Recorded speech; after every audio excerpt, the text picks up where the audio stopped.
The first Sally, A, or Trurell's electronic bard.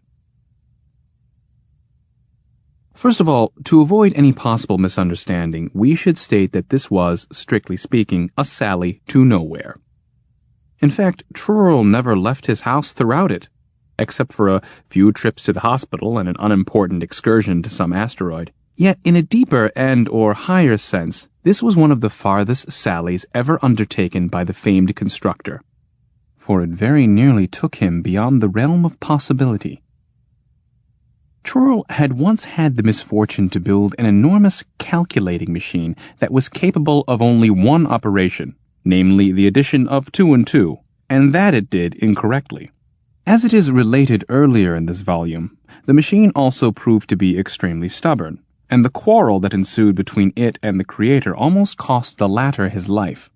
From that time on, Klaposius teased Trurell unmercifully, making comments at every opportunity, until Trurell decided to silence him once and for all by building a machine that could write poetry. First, Trurell collected 820 tons of books on cybernetics and 12,000 tons of the finest poetry, then sat down to read it all. Whenever he felt he just couldn't take another chart or equation, he would switch over to verse, and vice versa.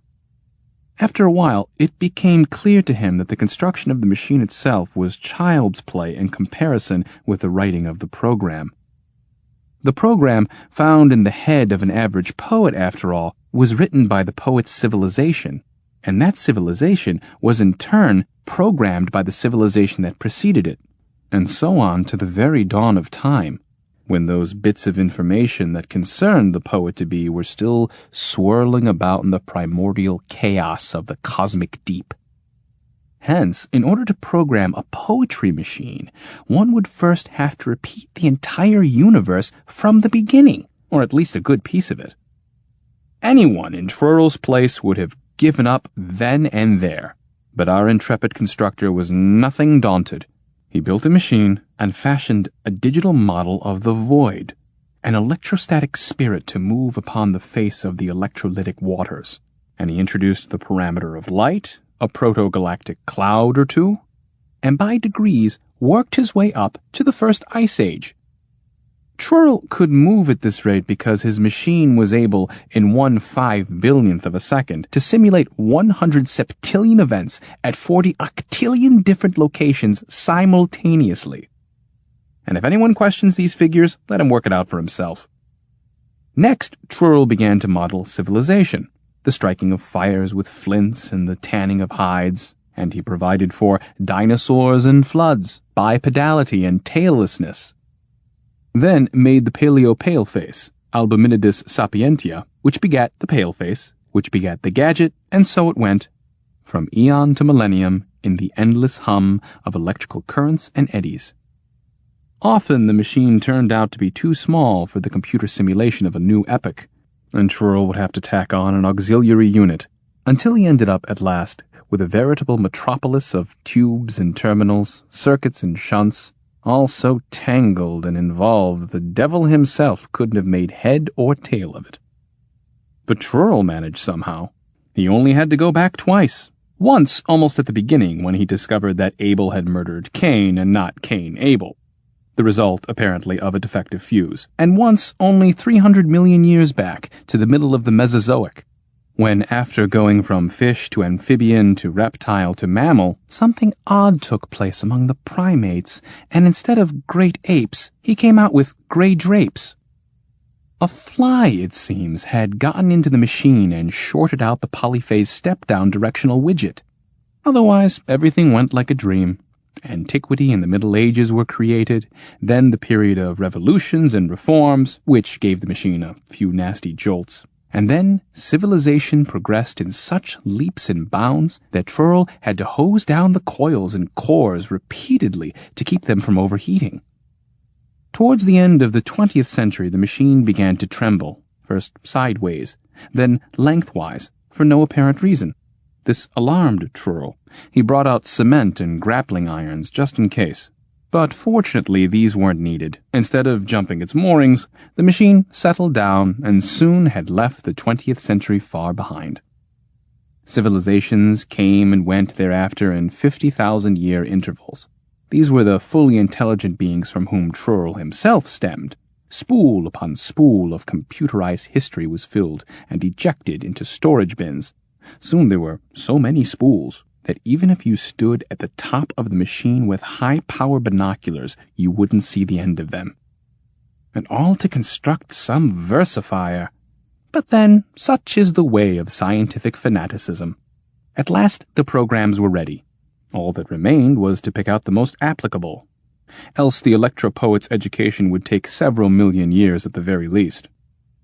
During the next 2 weeks, Trurl fed general instructions into his future electro-poet, then set up all the necessary logic circuits, emotive elements, semantic centers. He was about to invite Clepaucius to attend a trial run, but thought better of it and started the machine himself. It immediately proceeded to deliver a lecture on the grinding of crystallographic surfaces as an introduction to the study of submolecular magnetic anomalies.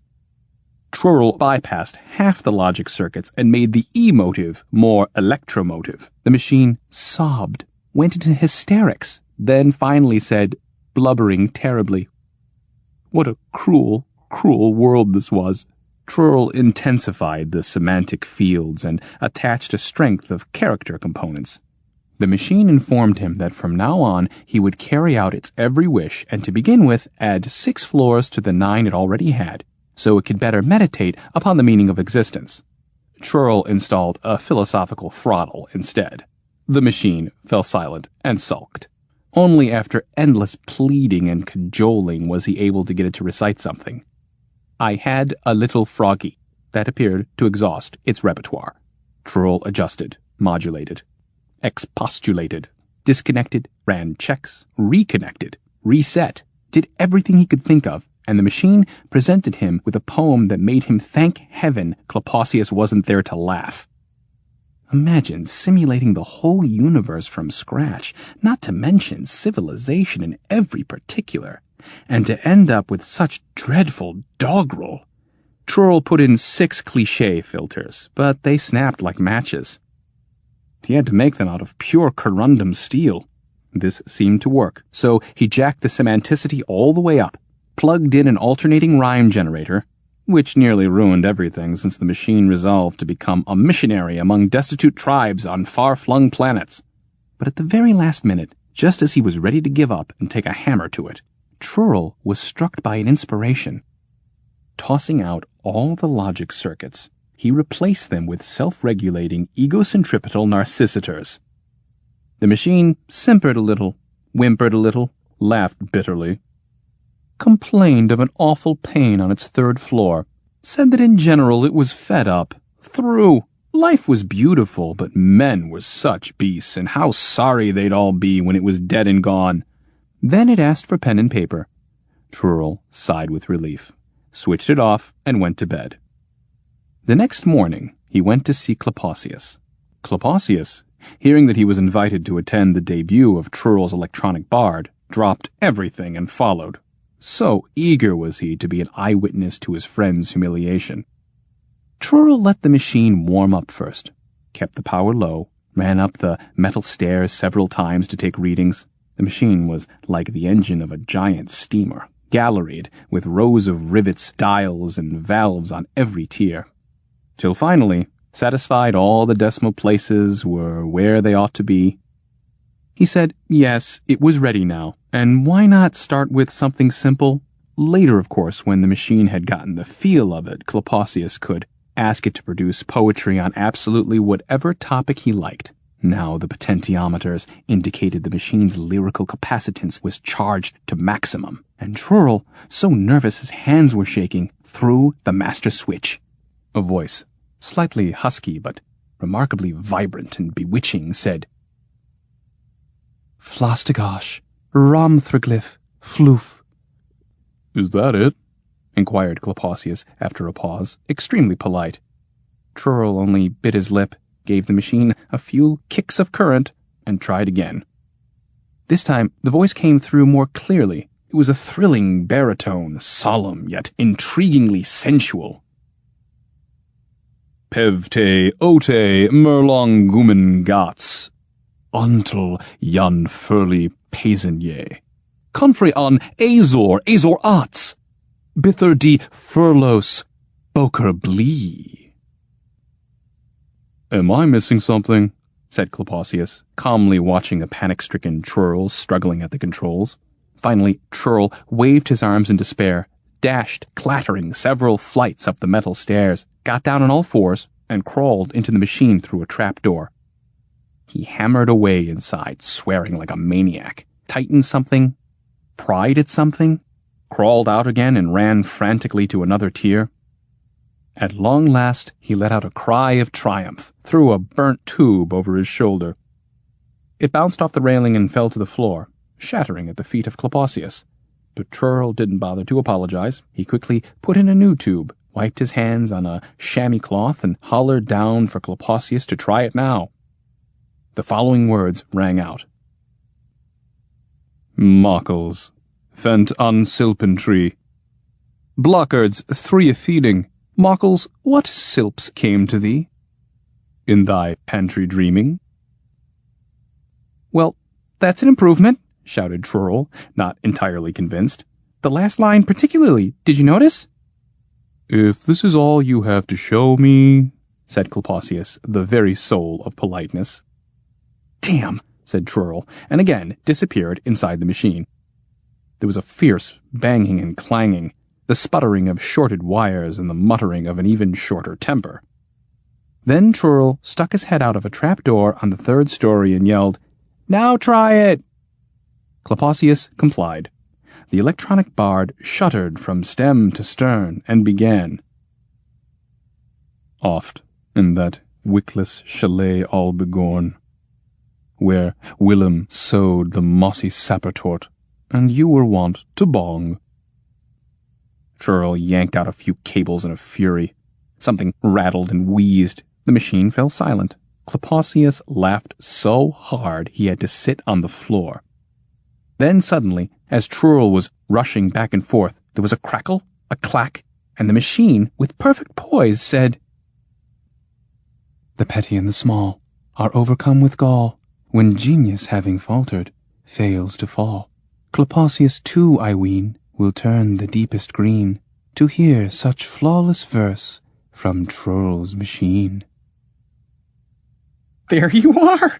An epigram, and wonderfully apropos! Laughed Churl, racing down the metal stairs and flinging himself delightedly into his colleague's arms. Clepaucius, quite taken aback, was no longer laughing. What's that? He said. That's nothing. Besides, you had it all set up beforehand. Set up? Oh, it's quite obvious. The ill-disguised hostility, the poverty of thought, the crudeness of execution. All right, then ask it something else. Whatever you like. Go on. What are you waiting for? Afraid? Just a minute, said Clepaucius, annoyed. He was trying to think of a request as difficult as possible, aware that any argument on the quality of the verse the machine might be able to produce would be hard, if not impossible, to settle either way. Suddenly he brightened and said, Have it compose a poem about a haircut, but lofty, noble, tragic, timeless, full of love, treachery, retribution, quiet heroism in the face of certain doom. 6 lines, cleverly rhymed, and every word beginning with the letter S. And why not throw in a full exposition of the general theory of nonlinear automata while you're at it? Growled Churl. You can't give it such idiotic... But he didn't finish. A melodious voice filled the hall with the following. Seduced, shaggy Samson snored. She scissored short. Sorely shorn, soon shackled slave Samson sighed, silently scheming, sightlessly seeking some savage, spectacular suicide. Well, what do you say to that? Asked Churl, his arms folded proudly, but Clepaucius was already shouting. Now all in G, a sonnet, trochaic hexameter, about an old cyclotron who kept 16 artificial mistresses. Blue and radioactive, had 4 wings, 3 purple pavilions, 2 lacquered chests, each containing exactly 1,000 medallions bearing the likeness of Tsar Merdekog the Headless. Grinding gleeful gears, Garantagiron grabbed, giggling Gynacobalt 60 golems, began the machine, but Trurl leapt to the console, shut off the power, and turned, defending the machine with his body. "Enough," he said, hoarse with indignation.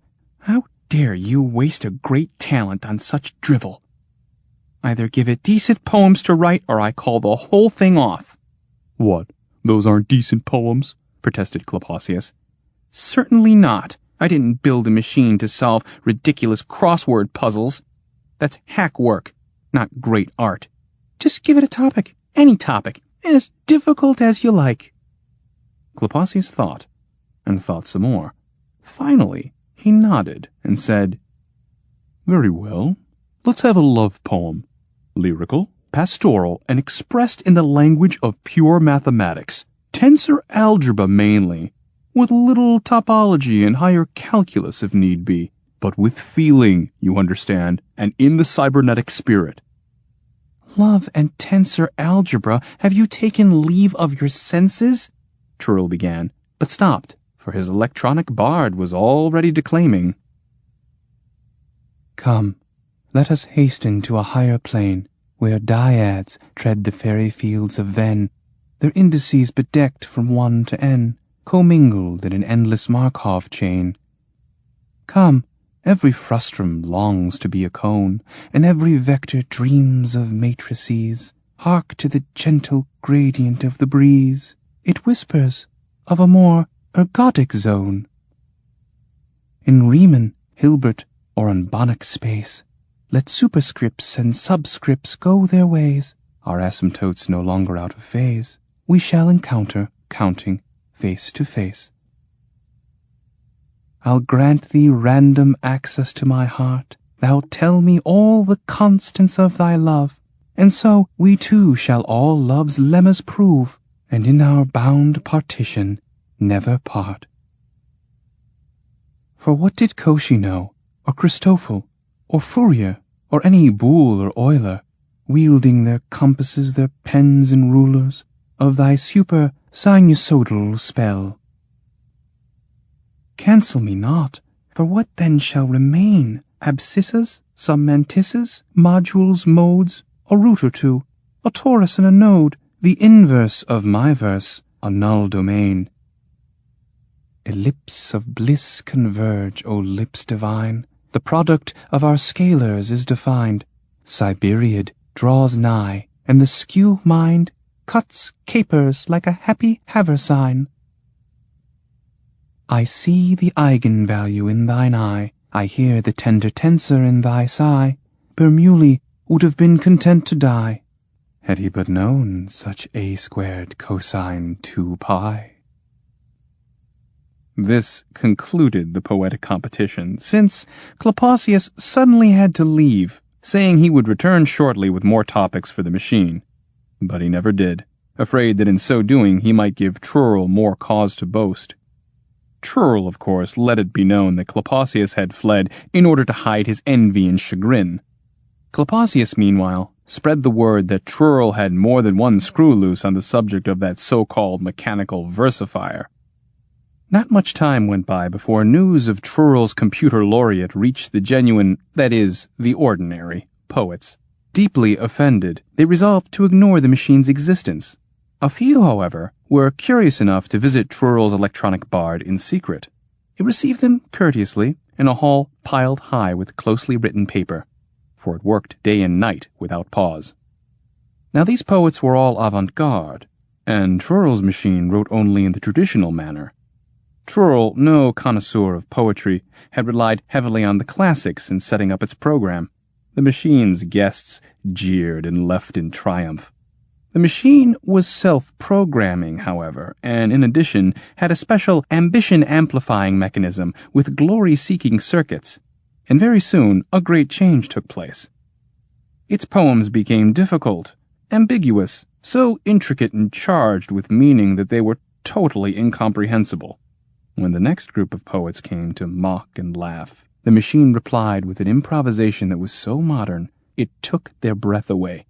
And the second poem seriously weakened a certain sonneteer who had 2 state awards to his name, not to mention a statue in the city park. After that, no poet could resist the fatal urge to cross lyrical swords with Trurl's electronic bard. They came from far and wide, carrying trunks and suitcases full of manuscripts. The machine would let each challenger recite, instantly grasp the algorithm of his verse, and use it to compose an answer in exactly the same style, only 220 to 347 times better. The machine quickly grew so adept at this that it could cut down a first-class rhapsodist with no more than 1 or 2 quatrains. But the worst of it was all the third-rate poets emerged unscathed. Being third-rate, they didn't know good poetry from bad and consequently had no inkling of their crushing defeat. One of them, true, broke his leg when, on the way out, he tripped over an epic poem the machine had just completed, a prodigious work beginning with the words, "Arms and machines I sing, that forced by fate and haughty Homo's unrelenting hate, expelled and exiled, left the Terran shore." The true poets, on the other hand, were decimated by Trurl's electronic bard, though it never laid a finger on them. First, an aged elegiast, then 2 modernists committed suicide, leaping off a cliff that unfortunately happened to lie hard by the road leading from Trurl's place to the nearest train station. There were many poet protests staged, demonstrations, demands that the machine be served an injunction to cease and desist, but no one else appeared to care. In fact, magazine editors generally approved. Trurl's electronic bard, writing under several thousand different pseudonyms at once, had a poem for every occasion, to fit whatever length might be required, and of such high quality that the magazine would be torn from hand to hand by eager readers. On the street, one could see enraptured faces, bemused smiles. Sometimes, even hear a quiet sob. Everyone knew the poems of Trurl's electronic bard. The air rang with its delightful rhymes. Not infrequently, those citizens of a greater sensitivity, struck by a particularly marvelous metaphor or assonance, would actually fall into a faint. But this colossus of inspiration was prepared even for that eventuality.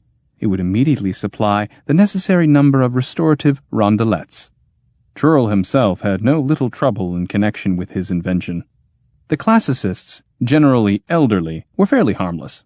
They confined themselves to throwing stones through his windows and smearing the sides of his house with an unmentionable substance. But it was much worse with the younger poets. One, for example, as powerful in body as his verse was in imagery, beat Trurl to a pulp. And while the constructor lay in the hospital, events marched on. Not a day passed without a suicide or a funeral. Picket lines formed around the hospital. One could hear gunfire in the distance.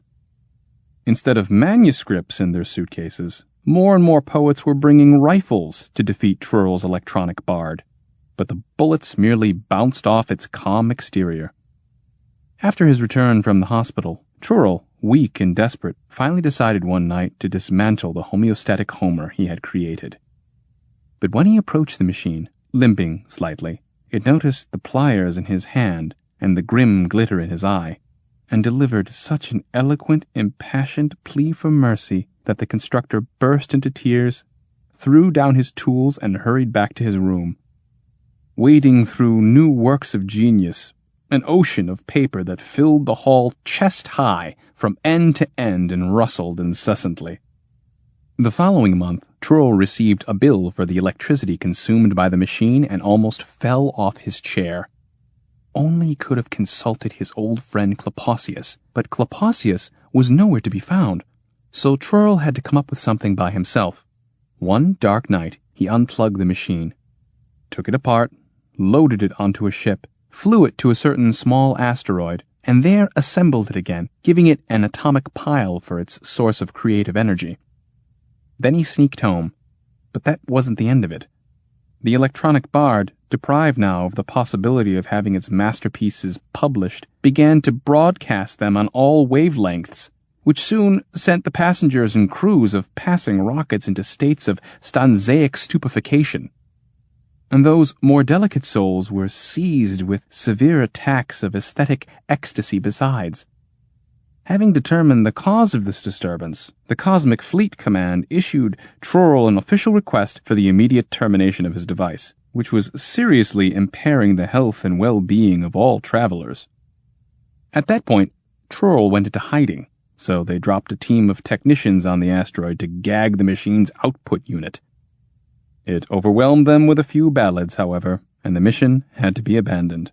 Deaf technicians were sent next, but the machine employed pantomime. After that, there began to be talk of an eventual punitive expedition, of bombing the Electropoet into submission.